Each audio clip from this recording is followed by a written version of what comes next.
WWE Clash of Champions took place in Charlotte, North Carolina from the Spectrum Center. And right off the bat, I have to give the first one of the night to Charly Caruso. She looks insane in that black leather top. Wow. And they were on the pre-show. They're previewing some of the matches. And you had two pre-show matches. I'm glad you had the Cruiserweight title. I missed it. Drew Gulak won. Then you had the part where after that, they do something where I think some people are going to get mad. They put AJ Styles for the U.S. title. But before that, they had Sarah Screeber backstage. She was interviewing Sasha Banks and Bayley. And they're asked why they are so calm, and they mock her. And they're both confident. And we'll see if they walk out as champs. Then you had AJ Styles against Cedric Alexander. AJ gets the win. Not much to say here. You know, I really thought that would be on the main card. They can probably extend that feud, and maybe Cedric will eventually get the belt. So we get to the main card, and we start to show off for this Raw Tag Team titles. You have Braun Strowman and Seth Rollins against Bobby Roode and Dolph Ziggler. It was okay. It wasn't much. You know, Strowman was dominating early. Match went exactly how I was expecting.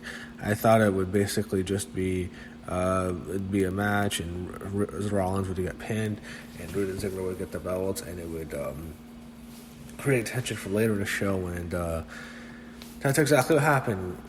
Rollins takes a fall. He loses. He gets pinned by Roode, and you have new champions. Bobby Roode, Dolph Ziggler, your new Raw Tag Team champions, and Braun and Seth face later in the night. Braun walks backstage. We get to see Charly Caruso again. That's great. And he's asked about what happened, and he does not take credit for the loss. He blames it all on Seth, and they have the main event later in the night. You had Kayla Braxton backstage interviewing Becky Lynch. Decent promo by Becky. She's cutting a promo on Sasha. I thought she was pretty good here. And she ended it with the man comes around tonight. I guess that's her new tagline. That's what she's going to say now. I hope one day WWE can get the right to Johnny Cash's The Man Comes Around, and they can do a promo package or something for Becky. That'd be kind of funny. I always thought that. So next we go to the SmackDown Women's Championship. You have Bayley defending her title against Charlotte. Most disappointing match of the night. This was quick. This wasn't really a match. It was really disappointing. I really thought they'd have a great match here, and it wasn't that at all. You just had it end with Charlotte being struck by the referee. Bayley rips the bottom turnbuckle, exposing the steel, and she rams Charlotte's head into it, and she pins her, and that's it. Disappointing match. I thought we'd get more into that. Next, SmackDown Tag Team titles, you had Revival beat the New Day, so you have new champions. Alright. You know, I don't really care much. They're just not, I don't know, the Revival just haven't done it on the main roster. It just isn't much of a big deal to me to see them. You know, the whole thing of them leaving, it feels as if WWE is doing their best to keep these guys, and it seems as though they might just want to leave anyway. It really wasn't much, you know. I would have just left the titles on the New Day. I don't really see the Revival. They're boring on the main roster.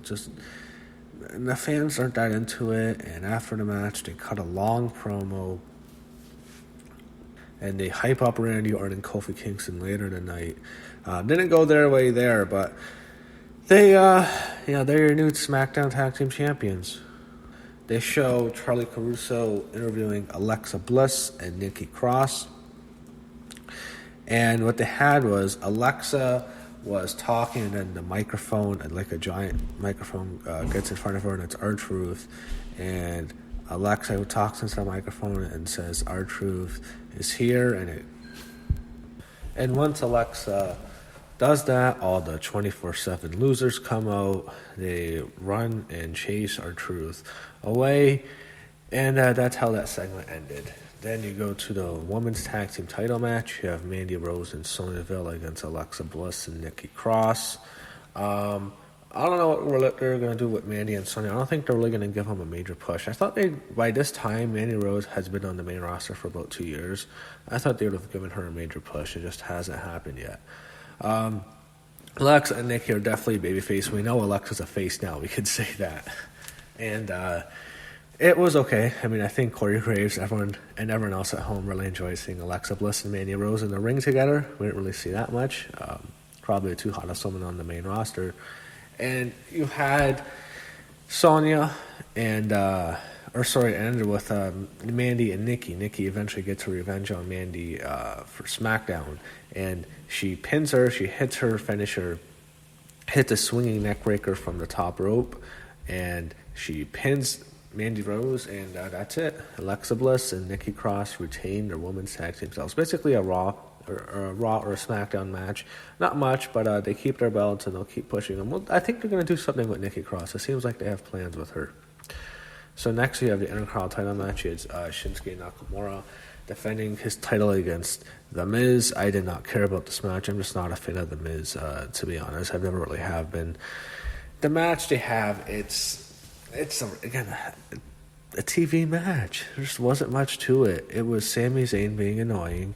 He's being a douchebag. Eventually he gets his microphone cut, which was great. And you had a spot where The Miz grabs the mic and throws it across the ring apron or ring entrance, and that was kind of funny. But the whole match, it was nothing much. Nakamura's lazy in the ring. He just doesn't care, and it's The Miz. You're not going to have that much of a match with him. It ends with Sami Zayn getting involved. Nakamura kicks the hell out of The Miz, and he takes him back in the ring, hits him with the Kinshasa. 1, 2, 3. Shinsuke Nakamura retains the Intercontinental title. It was what it was. So they announced the draft. And what they're going to do with it is they're going to have it on October 11th and on the 14th. So it'll be SmackDown, the second week of SmackDown on the 11th, and then the second draft night will be on Raw 3 days later on Monday. So then you go to Becky Lynch against Sasha Banks for the Raw Women's title. I'd say the most anticipated match of the night, probably. I think that's really fair to say. So what they have here is they start off fast. You have Becky slapping Sasha. Becky kicks Sasha's ass for a while, and then Sasha takes advantage. She gets the heel heat. And then you have them having a wrestling match, and it was a strange match that they had. There's a lot of heat there, but they started off having a wrestling match, and what it turned into was not how it started. They're having a decent matchup here. I'm enjoying it. I thought they were going to have a really great match. They had a cool spot where it looked like Sasha might put Becky away with the bank statement. They had Sasha doing some good counters into the bank statement. They had Becky getting her into the disarm, which was good. It looked like Becky was going to get Sasha. It looked like she had her. They go back to the outside, and this is where Sasha becomes frustrated. Sasha grabs a chair, she throws it in the ring, and then she does the whole Eddie Guerrero thing, if you will. The referee is distracted with the chair, and then Sasha grabs another chair, hits Becky in the gut, hits her with a Shining Wizard. 1, 2, it was really close. I thought the match was over. I thought that was going to be it. And it got really exciting, and I thought most of the fans thought it was over there too. Eventually, she gets another chair, and the referee takes it. Becky grabs a chair, and she looks like she's going to hit Sasha, but Sasha moves out of the way, and Becky crushes the referee. And then what happens is the referee's down. Becky and Sasha fight. Becky beats down Sasha with the chair, and she beats the holy hell out of Sasha Banks. They go out of the ring to the apron, and they fight in the crowd, and Becky kicks her ass. She beats her ass all the way up the stairs. She is beating down Sasha Banks, and they still don't know, is the match over? They eventually make their way backstage, and Becky throws mustard on Sasha, which is awkward. And then they go back out, and they go down another set of stairs back into the ring. They're back there. Sasha's still getting her ass kicked. Becky grabs a chair, and she puts Sasha's arm in between the chair sitting down, and she puts her in the disarmer. And eventually they announce on commentary that Becky Lynch has been disqualified for attacking a referee with the steel chair.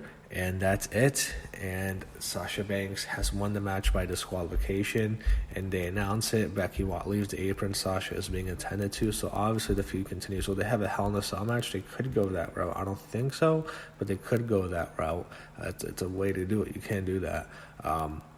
As I said, I thought they should do a second Evolution show. This would be like a great main event, like a no-holds-barred match. Just they do really well, but they had they had a good match. It was a good first match. I thought I'd have. I predicted Sasha would win, but I would not be surprised if they had a no contest or a double DQ or a count out, and that's what they did. They had Becky get disqualified, and that's probably the best way. Makes Becky look like a badass, but gives Sasha a victory, and he set up the rematch.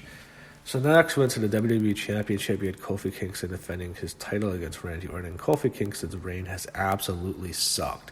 Every single pay-per-view match, I don't give a shit about. It's like, this is a title, like, I don't care about the WWE Championship anymore. I don't care about any of Kofi's matches. Matches are boring as hell. And you can tell here, the fans are starting to turn on him. They were getting more into Orton, which I'm happy, because Kofi sucks as champion. He's a horrible champion. He's just not over. He had his big moment, and it's over now. Just get it off him.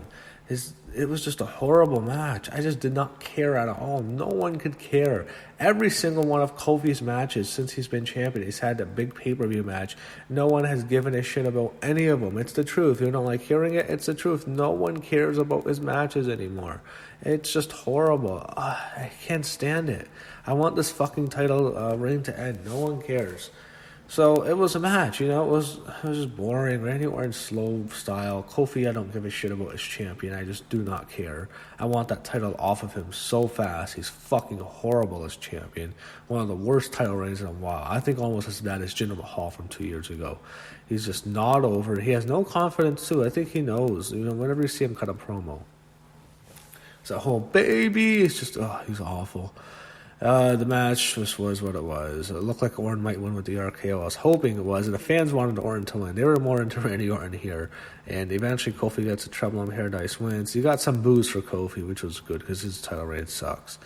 They show the Street Profits in the back. It's awful, and then they were talking about the King of the Ring finals, and then eventually King Booker comes out. And King Booker he doesn't really do the accent as well, he can't do it as well as he did before, but it was fun. It was a nice moment. I thought everyone likes King Booker. Then you have no disqualification match, Roman Reigns against Eric Rowan.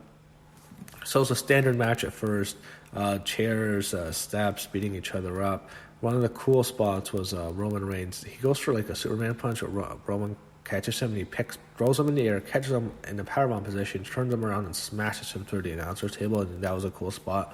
Roman kicks out, of course. They fight up the stage, and they go to the LED board, and that's where Roman Reigns gets his revenge on Eric Rowan. He uses the GIF cam, he hits him twice, and he is about to put him away. He runs up the ring after put him away, then all of a sudden, Luke Harper comes. It's Harper. He's back. Harper attacks Roman Reigns. Him and Rowan beat down Roman, and Rowan hits a second claw slam onto Roman Reigns. Eric Rowan pins him, and now Rowan and Harper, I guess, are a team back. I don't know if they're the Bludgeon Brothers again. I don't know if they're both going to be aligned with Daniel Bryan, but they are back. And Rowan, believe it or not, I don't know how the hell can anyone say this on pay-per-view in WWE in the year 2019. Eric Rowan pinned Roman Reigns. We got to see Charlie Caruso one last time, which is great. I hate how Seth Rollins calls her Chuck or something. It's just so stupid. But yeah, Charlie Caruso is the biggest winner tonight. Universal Championship, Seth Rollins and Braun Strowman. It wasn't a long match here. It was a decent main event. It got really exciting. It looked like Braun might win, and it didn't happen. You had a match where it was fast-paced for a while. It really didn't slow down. He had a part where they were both on the top rope, and Braun does a splash onto Rollins, and Braun almost fell off. That was cool.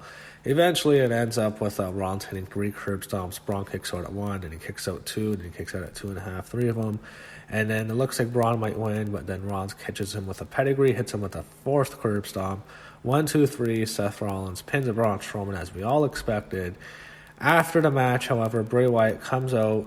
This Fiend is out. He gives Seth Rollins a sister Abigail on the stage, and he gives him the mandible call out, and that's how the show ends. So exactly what I was expecting. I predicted on my predictions. I thought Seth would beat Braun, retain the title, and then Bray, the Fiend, attack Seth Rollins, and it sets up Seth Rollins against Bray Wyatt, the Fiend, at Hell in a Cell.